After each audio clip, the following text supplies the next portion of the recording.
یہ کسی نے کہا کہ بیٹیوں کی شادی کی بات چل رہی تھی تو وہ کہنے لگا کہ قسمت ایک جوا ہے، جو جیت گیا وہ کامیاب ہوا، جو ہار گیا وہ ناکام ہوا۔ ایسا کہنا کیسا ہے؟ دیکھیں، ایسا کہنا بہت بڑا مطلب یہ گناہ ہے، بہت بڑا کہہ لیں تب بھی برا نہیں ہوگا کہ مال اور نتیجے پہ غور کریں تو بہت بڑا بنتا ہے۔ اور اگر فرض کر لیں کہ اس کے صحیح معانی کو ذہن میں رکھ کر کہا جائے تو حکم کفر بھی ہو سکتا ہے۔ پہلی بات تو یہ کہ بیٹیوں کے شادی کے معاملات جو اللہ تبارک و تعالی نے ازل سے مقدر فرمائے، وہ اللہ کا ایک فیصلہ ہے، اسی کو قسمت کہا جاتا ہے۔ یاد رکھیں، اللہ کے بندوں کے حق میں کیے گئے فیصلے کا نام ہی قسمت ہے کہ اللہ نے تقسیم فرما دی ہیں چیزیں مختلف، اور اس میں اور جوئے کے اندر کوئی مناسبت، کوئی مشابہت نہیں ہے۔ یہ اللہ کی طرف سے ہے، جوا ہم انسان کھیلتے ہیں۔ اس میں اللہ تعالیٰ کی طرف سے جو کچھ ہے، ہدایت، گمراہی، نیکی، بدی، اسلام، کفر، اس میں ہمیں کچھ اختیار ہے، باقی کسی چیز میں کوئی اختیار نہیں ہے۔ وہ اللہ تعالیٰ نے فیصلہ فرما دیا، ہمیں اس کی رضا پر راضی رہنا ہے۔ جبکہ جوئے کے اندر ہمیں اختیار ہوتا ہے، ہم حرام چیز کو خود اختیار کرتے ہیں، دونوں طرف سے مال لگتا ہے، اور اس میں شرط یہ ہوتی ہے کہ جو جیت جائے گا وہ سامنے والے کا کل یا بعض مال لے جائے گا، اور ہارنے والا اپنے بعض یا کل مال سے محروم ہو جائے گا۔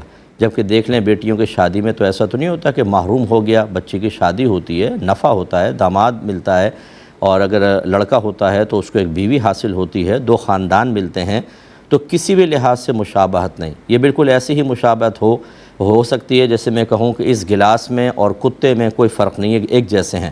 تو آپ کہیں کہ صاحب یہ کیا بات ہوگی، گلاس اور کتے میں کیا مناسبت؟ میں کہوں دیکھو، وہ بھی دنیا میں موجود ہے، یہ بھی دنیا میں موجود ہے۔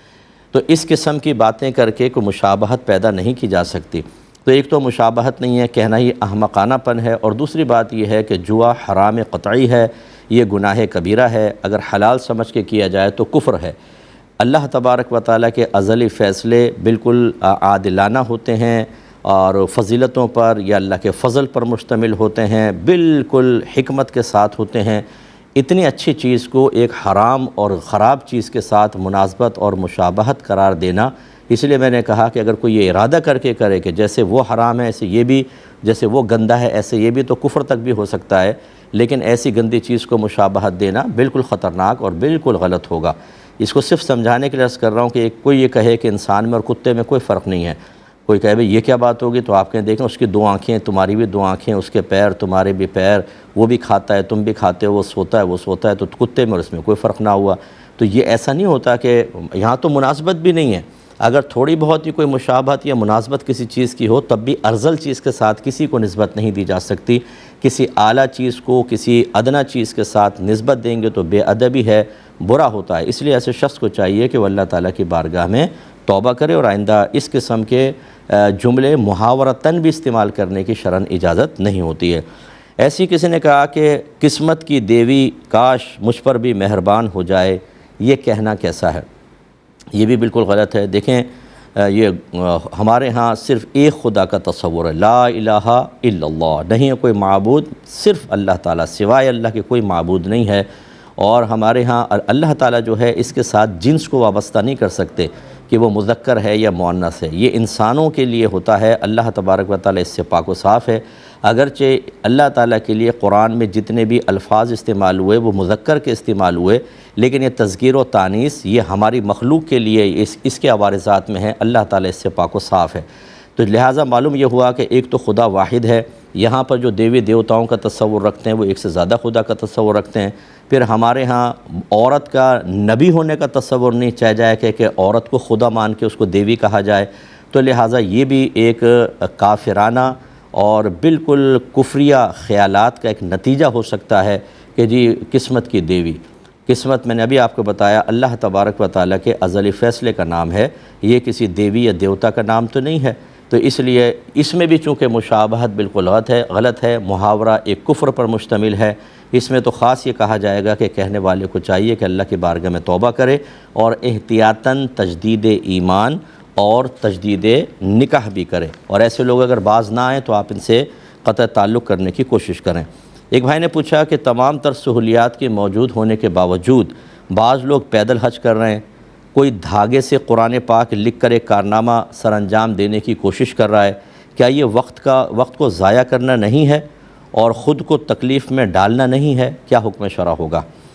جی بالکل، میں آپ کی تائید کروں گا۔ دیکھیں بہت سی چیزیں ایسی ہوتی ہیں کہ شاید آپ ہماری بات پوری سنے بغیر از خود جب فیصلہ کریں تو بولے بہت اچھا ہے، لیکن ہم آپ کو سمجھاتے ہیں۔ پہلی بات تو یہ کہ جب تمام تر سہولیات موجود ہیں آپ کے پاس تو آپ آرام سے جائیں، حج کریں، جہازوں میں جائیں اور سفر وغیرہ اپنا جو آسانی کے ساتھ ہے وہ کریں۔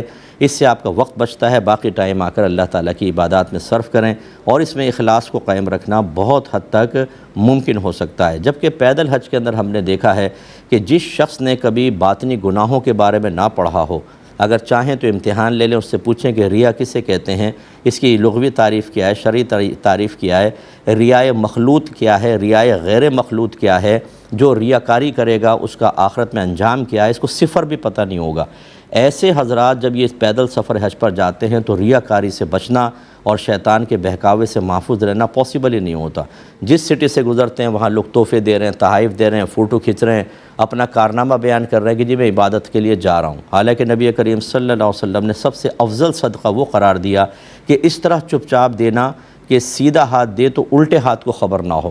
حتی الامکان اپنی چیز کو، عبادات کو پوشیدہ رکھیں، یہ ڈنکے بجا کر، اور پھر وہ حظ نفس ہر جگہ استقبال، اور دیگر لوگ بھی پھر یہی اپنی تمنا رکھتے ہیں کہ ہمیں بھی کوئی ایسی عبادت کا موقع مل جائے جس میں ہماری واہ واہ ہو، ہماری فوٹو کھنچ جائے، ہمارے بارے میں ہمارے کارنامے بیان ہوں۔ یہ تو میدان محشر میں پہنچنے دیں، میں کوئی حکم تو نہیں لگاتا کہ اللہ ہی بہتر جانتا ہے کیا ہوگا، لیکن جو ظاہر قرآن ظاہر حدیث کے مطابق ہے، یہ شخص وہاں جا کر ایسے لوگ بہت زیادہ شرمندہ ہوں گے، کیونکہ انہوں نے اپنے حج کو بیچا ہے، انہوں نے ریاکاریاں کی ہیں، اپنے حج کا کرنے سے پہلے اتنا بینیفٹ اور بدلہ لے لیا ہے کہ آخرت میں شاید ان کو کچھ بھی نہ ملے، اس لیے بالکل مناسب نہیں ہے۔ اسی طریقے سے یاد رکھیں کہ قرآن کو مختلف اس طرح طریقے سے لکھنا کہ دیکھنے والے صرف دیکھیں، واہ واہ کریں، انعام دیں، ایوارڈ مل جائیں، تاریخ میں نام آ جائے، اور وہ قرآن پڑھا نہ جائے، یہ سخت مکروہ ہے۔ علماء نے فرمایا اتنا چھوٹا قرآن چھاپنا کہ وہ پڑھائی نہ جائے، یہ سخت مکروہ ہے۔ اسی طریقے سے اس طرح ڈیزائن کر کے آیات لکھنا کہ سمجھ نہیں آ رہا کون سی آیت ہے، لیکن کلر کمبینیشن ایسا ہے، لکھنے میں ذرا خوبصورت لگا تو جی واہ کیا شاہکار ہے۔ قرآن پاک شاہکار بنانے کے لیے نہیں دیا گیا، قرآن پڑھنے کے لیے دیا گیا ہے، ہدایت حاصل کرنے کے لیے دیا گیا۔ جب ہم قرآن کو ماذ اللہ ثم ماذ اللہ ایک ڈیکوریشن پیس بنا دیں گے، صرف ہم اس کو ایک تماشے کی طرح بنا دیں گے، تبھی ہم مسلمانوں کے لیے ذلت اور رسوائی ہے پوری دنیا میں کہ جس طریقے سے قرآن سے کم حق و فیض حاصل کرنا چاہیے وہ چھوڑ دیا، اپنی مرضی کی چیزیں ایجاد کر کے اور اس سے دنیاوی بینیفٹس لے کر ہم نے قرآن کی روح کو ختم کر دیا۔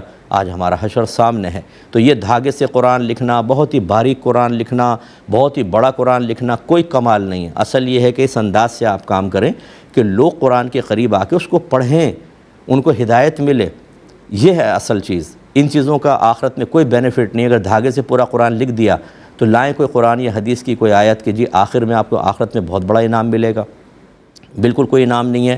یہ صرف ایک مباح کام ہے، نیکی بھی نہیں کہہ سکتے اس کو، تو مباح کام ہے، اور اس میں اگر ریاکاری ہو، اداکاری ہو، اگر بینیفٹ حاصل کرنا ہو، اپنے نام کی واہ واہ، نام و نمود اور تاریخ میں نام لکھوانا یہ اصل مقصود ہو، تو پھر تو بھول جائیں کہ آخرت میں کچھ ملے گا۔ اللہ تعالیٰ سمجھنے کی توفیق عطا فرمائے۔ ایک کالر ہمارے ساتھ ہیں، السلام علیکم۔ السلام علیکم۔ جی بہن، وعلیکم السلام۔ جی میرا پہلا کوشچن یہ ہے کہ انشاءاللہ تعالی ہم لوگ اس سال حج پہ جا رہے ہیں، جی تو وہاں پہ جو قربانی ہوتی ہے کیا وہ عید الاضحیٰ کی، سنا ہے کہ میں نے نہیں ہوتی، تو کیا ہمیں عید الاضحیٰ کی قربانی کے لیے الگ سے کسی کو کہہ کے یا پیسے دے کے جانا ہوگا؟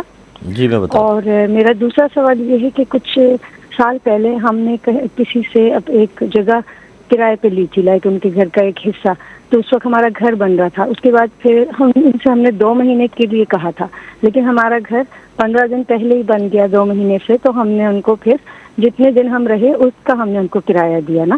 تو اس سلسلے میں مجھے بتا دیجیے کہ کیا مجھے ان کے ساتھ جو کمٹمنٹ کی تھی اس کا پورا کرایہ دینا چاہیے تھا یا نہیں، جبکہ ہم وہاں رہے بھی نہیں نا۔ جی تو یہ مجھے بس پوچھنا۔ ٹھیک ہے، میں عرض کرتا ہوں۔ ایک اور کالر ہیں، السلام علیکم۔ السلام علیکم۔ چلیں آپ آپس میں بات کر لیں، پھر انشاءاللہ آپ کی بھی سن لیں گے۔